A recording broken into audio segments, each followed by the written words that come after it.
قال الذين يظنون أنهم ملاقو الله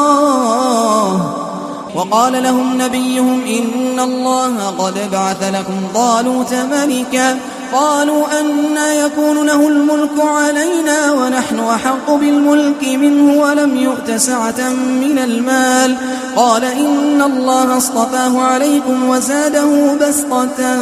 في العلم والجسم والله يؤتي ملكه من يشاء والله يؤتي ملكه من يشاء والله يؤتي ملكه من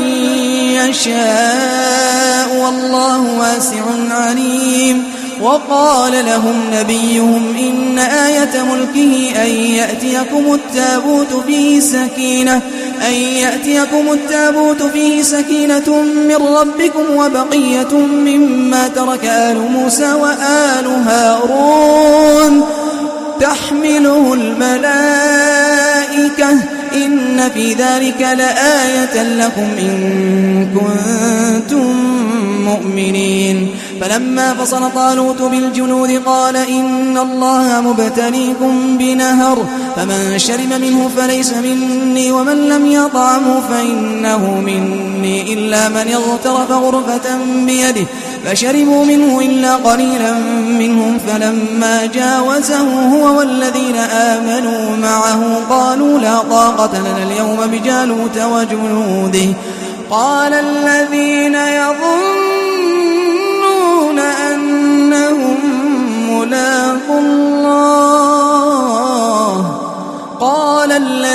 يظنون أنهم ملاقو الله كم من فئة قليلة غلبت فئة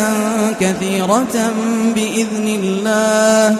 والله مع الصابرين ولما برزوا لجالوت وجنوده قالوا ربنا أفرغ علينا صبرا وثبت أقدامنا وانصرنا على القوم الكافرين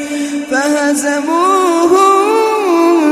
بإذن الله وقتل داود جالوت وآتاه الله الملك والحكمة وعلمه مما يشاء